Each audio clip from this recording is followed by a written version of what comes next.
Well, here we are. Tonight is a critical turning point in American politics. This is the night that the Republican Party officially became the party of Trump. I want to start with the moment that Donald Trump clinched the Republican nomination in the roll call of states with an announcement from his son, Donald Trump Jr.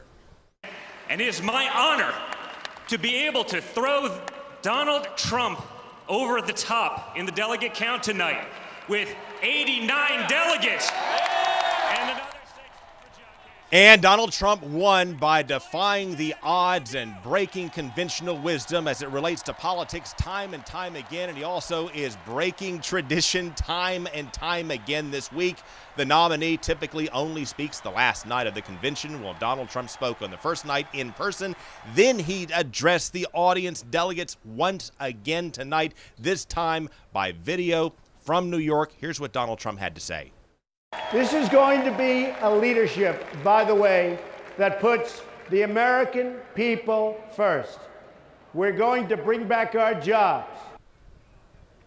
And that was the theme of the night, though much of it focused on attacking Hillary Clinton. Here, Donald Trump is trying to change the narrative from charges of plagiarism. As we know, his wife Melania Trump's speech closely reflected Michelle Obama's speech from 8 years ago. Trump trying to move beyond that, and he got an assist tonight from House Speaker Paul Ryan.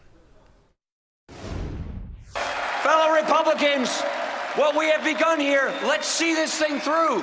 Let's win this thing. Let's show America our best and nothing less. Thank you, and so Two big questions at this point. One, what becomes of the Dump Trump movement? Will it still make some noise tomorrow night when Ted Cruz speaks? We will find out. Also, what becomes of the protest? That's where we pick up our coverage now with Pulitzer Prize-winning journalist Charley Leduff, who was right in the thick of it earlier today. Everything at the Republican National Convention was supposed to be scripted. It's not working out that way. And the streets are definitely not scripted, and that's what has police worried. It's now a hot, boiling pot. Add to that the fact Ohio's an open carry state. Now considering the events in Dallas and Baton Rouge, the Cleveland Police Union asked Ohio Governor John Kasich to suspend the law for the week. The governor refused, saying he doesn't have the power. Hey, give the police a little bit of help here for 3 days. I'm not talking about changing the Constitution of the United States of America or the laws of the state of Ohio, but you can't take a gun into the football stadiums or the baseball stadiums or anywhere else. Why'd you bring it? Because I can. Because you can? Because I can. You pro-law enforcement? Yeah, absolutely. Them guys are begging you to leave it at home. I know. That's all right. And? That's my right to do so. No doubt. They can beg me to do it, but they can beg me to do something that's not my interest, and I'm not going to do it. I know. What if some goes off, though? I mean... Well, I'm not going to be a part of it. With 4,000 police officers and 3,000 military personnel, Cleveland is either the safest place in America or the most volatile. Cops are now driving two to a car. It's a very, very dangerous time for us right now. We don't know. How easy would it be for somebody to infiltrate a peaceful group of One guy. One guy. Michael Steele, the former national chairman of the Republican Party, says as a black man he sees both sides of the police versus the people coin. He's asking everybody to keep their heads. So I understand it, and I know that, everything can explode in a heartbeat. It won't if we stop it. We won't if we're in that space. Please leave your guns at home. Do the police a favor. Yeah. So let's bring in Charlie. You've been in the middle of protests. What's your takeaway? Seems like all the cops in the world are there, and all the cops in the world, it only takes one person to light that off, and I'm actually really praying for everybody to go home safely. And then back in the arena where we'll find the delegates, do you expect more fireworks again perhaps tomorrow night when Ted Cruz speaks? I'm surprised Ted Cruz is getting to speak. Yeah, there's going to be fireworks. Republicans, they're divided, and nothing's going to paper over that. Which brings us to our continuing look at the Republican War of 2016. Here's the next chapter in our mockumentary series. It's time now for Trail Tales.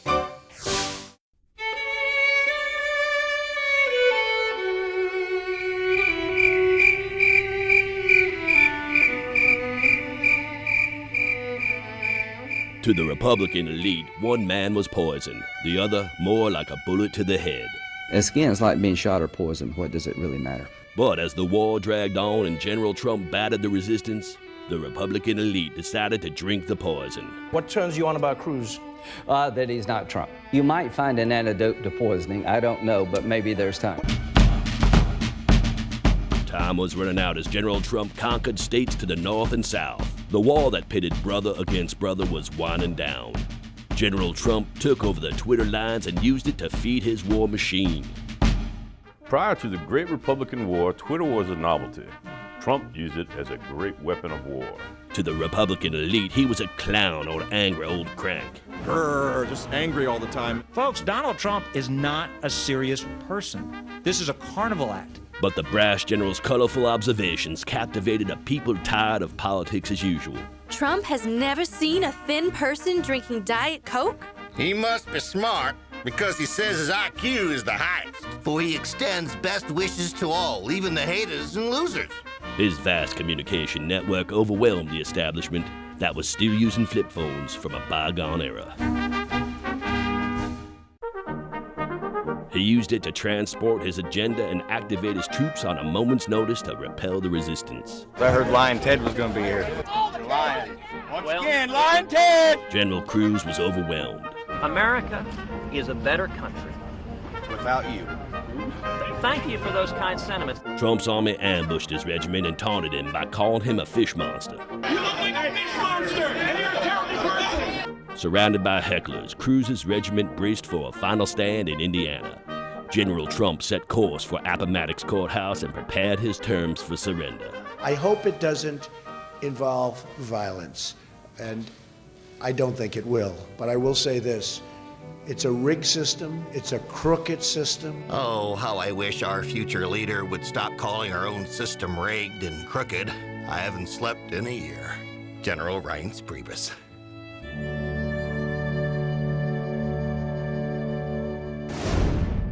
Yeah, there you have it. That was Chapter 3. If you missed Chapters 1 and 2, you can catch up on our YouTube channel. Search for Craig Patrick's Money, Power, and Politics on YouTube. Then subscribe at the top of the page to catch up on extended interviews, other Trail Tale segments, and full shows you may have missed. So now please welcome Greta Van Susteren. Thank you so much for joining us. Happy to be here. Okay, in the past 20 years, have you seen a debate or a convention in this case get off to a more interesting start than what we've seen? You know, it's hard to say that it could be any more interesting than it already is. I mean, it's pretty bizarre. Yesterday there was the floor fight over the rules, and then of course now we have the big scandal, or whatever you want to call it, depending on which side of you are on this, about whether or not Melania Trump's speech plagiarized First Lady Michelle Obama in 2008. So, no, it is pretty wild. And so the Trump campaign is dealing with distractions. It's in damage control. On a scale of 1 to 10, how would you score the Trump camp's response to the distractions at hand? You know, if I thought any of these distractions really lasted, I would have more concern in terms of scoring it. But I always think these things are really consume us at the moment. But I believe, and it's like, you know, this is all voodoo for all of us in terms of politics. I think that there are people who love and hate Trump. Nothing will change it. People love and hate Hillary Clinton. Nothing will change that. But there's this 10% population who are undecided or independent, and they haven't made up their minds. They're the ones who are going to throw the election, probably in your state of Florida. And that won't happen until they look at it, and that's going to happen at the debates this fall. When they see the candidates, when they see Trump and Clinton next to each other asking questions, that's when they're going to make up their mind, and that's when it's going to matter. As for this, if you already like Trump, this doesn't make any difference to you. If you already hated Trump, it doesn't make any difference to you. Thank you so much for your perspective here on Money, Power, Politics. Of course, we'll see you on the record at 7 o'clock. Indeed. Thank you very much. Nice to see you. Thank you. Coming up, we're fact-checking and scoring the speeches in big moments of the night, and Evan Axelbank has the scorecard.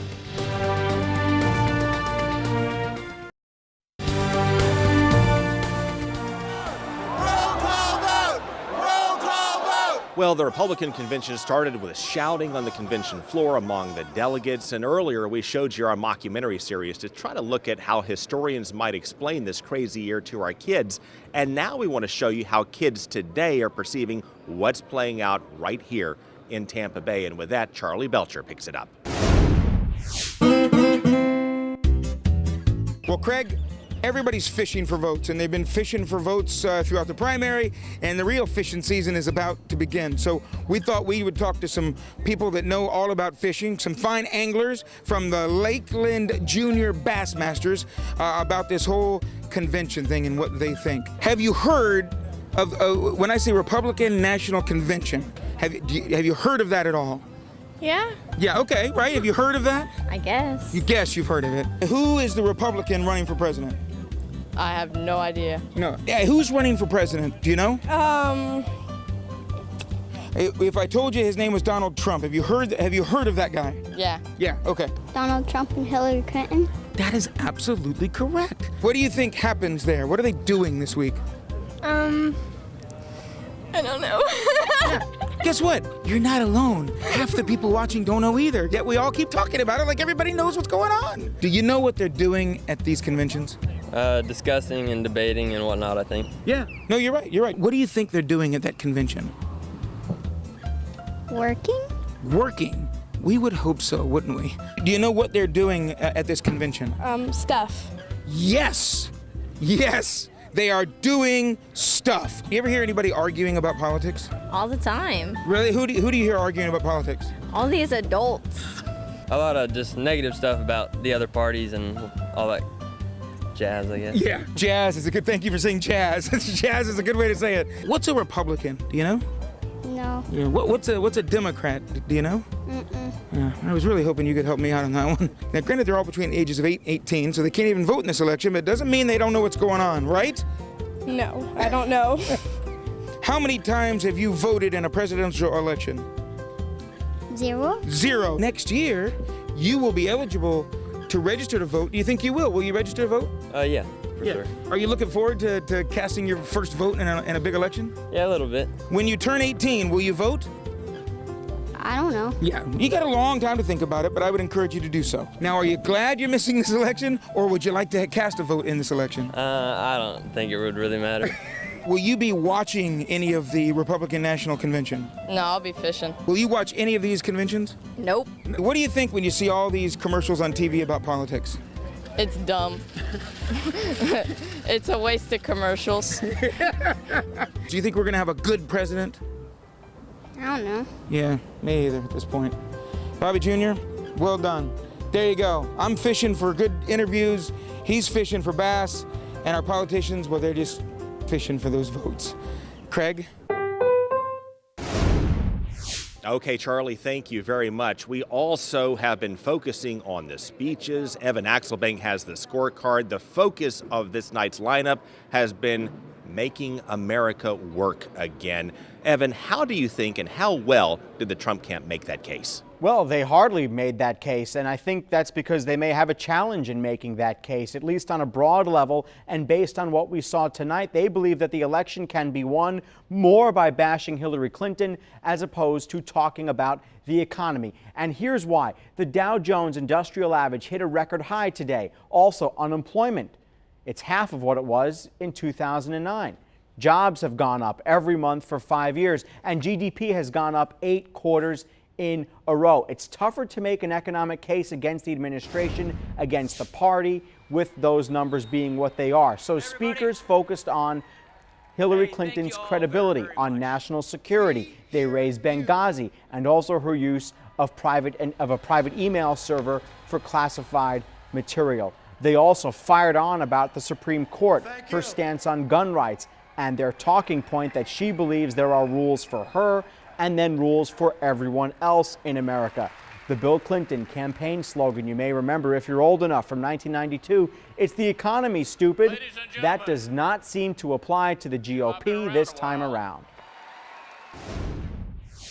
As to Hillary Clinton lying to the American people about her selfish, awful judgment in making our secrets vulnerable, what's your verdict? Guilty or not guilty? In Libya and Nigeria, guilty. In China and Syria. In Iran and Russia and Cuba. And here at home for risking America's secrets to keep her own and lying to cover it all up. And so we expected to hear about the economy tonight based on the talking points that the campaign put out, but we didn't hear a whole lot about that. Again, instead we heard more about Hillary Clinton. Now, one advantage the Democrats have this time around is that they are going second in this campaign cycle. Their convention is next week. They know what the arguments the GOP has used against their candidate. You know that they don't agree with any of what Chris Christie said, but the question is now, how will the Democrats respond? Can they make their response memorable? For Money, Power, and Politics, I'm Evan Axelbank. Coming up, we'll show you what kind of bounce Donald Trump may get this week based on what we've seen these first 2 nights and on what we've seen through history.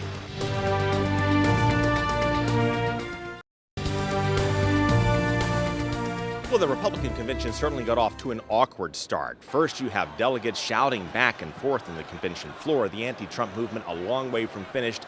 Then you have the Trump campaign pushing back on allegations of plagiarism from Melania Trump. With this, it's not clear what impact this week could have on Donald Trump's poll numbers, but we want to show you the kind of bounce we could expect him to get from a week of attention like this, taking a look at how things have played out in the past.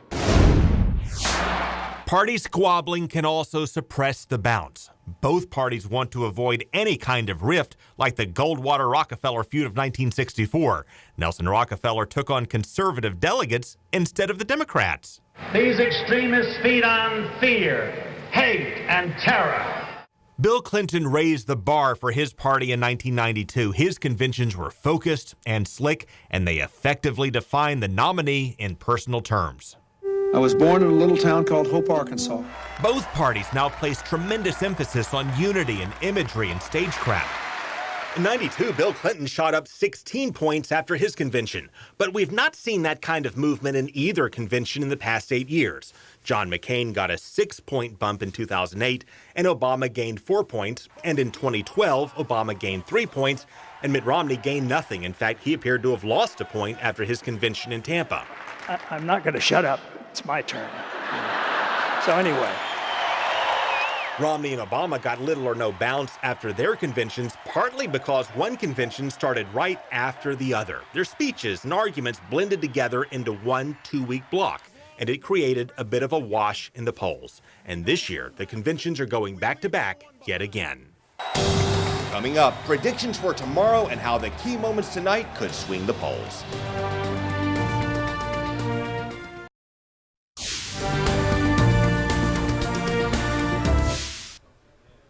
Well, tonight's convention was supposed to focus on the economy, but Donald Trump doesn't always, in fact, usually does not go by a script. So once again, he called a bit of an audible. So instead of focusing on the economy, we had more speeches geared around attacking Hillary Clinton and also children of Donald Trump talking about who he is as a man and as a father. First prediction, expect therefore more of that tomorrow. Also, watch the Dump Trump movement. It was trounced today. Will there be more noise tomorrow? Perhaps more shouting, a walkout when Ted Cruz speaks or after he speaks? That will be one of the key points to watch tomorrow night. If there is unity, it will be a very good night tomorrow for Donald Trump. We'll see you tomorrow night.